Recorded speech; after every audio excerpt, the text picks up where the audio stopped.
السلام علیکم ورحمۃ اللہ وبرکاتہ۔ ناظرین کرام، عید کے متعلق مولانا سمیر الدین قاسمی کا بیان بہت زیادہ وائرل ہو رہا ہے۔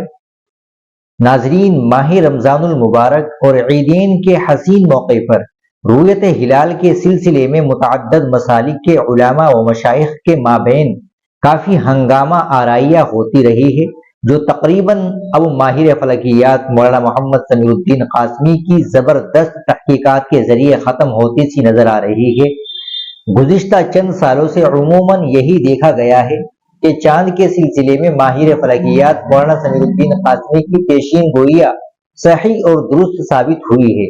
اس لیے اب جب بھی ماہ رمضان المبارک یا عیدین کے حسین لمحات قریب آتے ہیں تو سبھوں کی آخری نظریں ماہر فلکیات مولانا محمد سمیر الدین قاسمی کی تحقیق پر جا کر ٹک جاتی ہے، اور پھر چاند کے سلسلے میں مولانا سمیر الدین قاسمی کی جو تحقیق ہوتی ہے اسی کے مطابق لوگ اپنے گھروں کے لیے سفر کی تیاریاں کرتے ہیں۔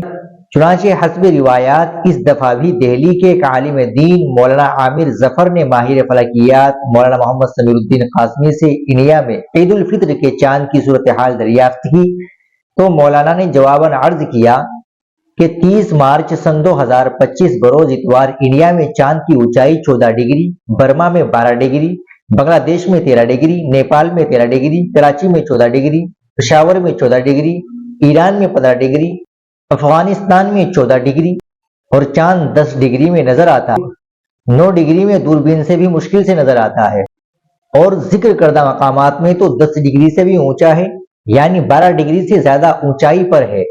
اس لیے ان مقامات میں 30 مارچ سن 2025 کو عید الفطر کا چاند نظر آئے گا۔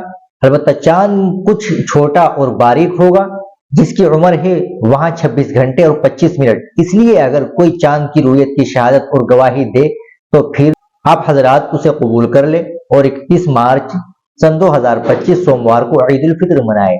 ناظرین کرام، آپ اس تحقیق کے متعلق کیا کہیں گے کمنٹ باکس میں ضرور بتائیں۔ ویڈیو کو لائک اور شیئر ضرور کریں، چینل کو بھی سبسکرائب کر لیں۔ ملتے ہیں انشاءاللہ اگلی ویڈیو کے ساتھ۔ السلام علیکم ورحمۃ اللہ وبرکاتہ۔